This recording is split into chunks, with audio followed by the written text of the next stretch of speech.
Hi hello friends, welcome back to my channel. ಇವತ್ತು ತುಪ್ಪನ ಯಾವ ರೀತಿ ಮರಳಾಗಿ ಕಾಯಿಸೋದು ಅಂತ ನೋಡ್ಕೊಂಬರೋಣ ಬನ್ನಿ. ನಾನಿಲ್ಲಿ ಮನೇಲೆ ಮಾಡಿರೋಂಥ ಫ್ರೆಶ್ ಬೆಣ್ಣೆನ ಯೂಸ್ ಮಾಡಿಕೊಂಡು ತುಪ್ಪ ಕಾಯಿಸ್ಕೊತಾ ಇದ್ದೀನಿ.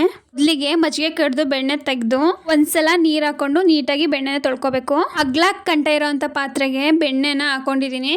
ಒಂದೆರಡು ಲವಂಗ, ಒಂದೆರಡು ಮೆಣಸು, ಒಂದು ಏಲಕ್ಕಿ ಯೂಸ್ ಮಾಡಿಕೊಂಡು ತುಪ್ಪ ಕಾಯಿಸ್ತಾ ಇದ್ದೀನಿ. ತುಪ್ಪ ಕಾಯಿಸುವಾಗ ಆದಷ್ಟು ಸ್ಟವ್ನ ಲೋ ಫ್ಲೇಮಲ್ಲಿ ಇಟ್ಕೊಂಡು ಕಾಯಿಸ್ಕೋಬೇಕು, ಇಲ್ಲಾಂದರೆ ಒತ್ತೋದಂಗಾಗುತ್ತೆ, ಇಲ್ಲ ಕಲರ್ ಚೇಂಜ್ ಆಗುತ್ತೆ.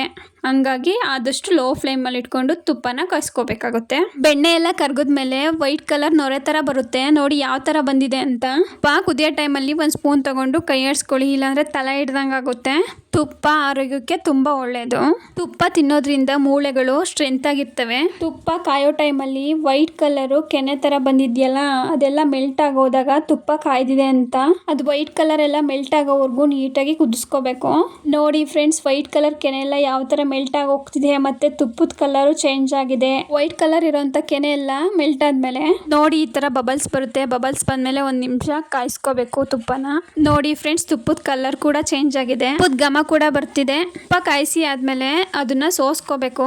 ನಾನಿಲ್ಲಿ ತುಪ್ಪನ 2 ಪಾತ್ರೆಗೆ ಸೋಸ್ಕೋತಾ ಇದ್ದೀನಿ. ಒಂದು ತುಪ್ಪನ ಫ್ರಿಡ್ಜಿಗೆ ಇಡಕ್ಕೆ, ಇನ್ನೊಂದು ತುಪ್ಪನ ಡೈಲಿ ಯೂಸ್ ಮಾಡಕ್ಕೆ. ನೋಡಿ ಫ್ರೆಂಡ್ಸ್, ತುಪ್ಪ ಕಾಯಿಸೋದು ಎಷ್ಟು ಈಸಿ ಅಲ್ವಾ. ನೀವು ಟ್ರೈ ಮಾಡಿ ಕಮೆಂಟ್ ಮಾಡಿ ಹೇಳಿ ಹೇಗೆ ಬಂತು ಅಂತ.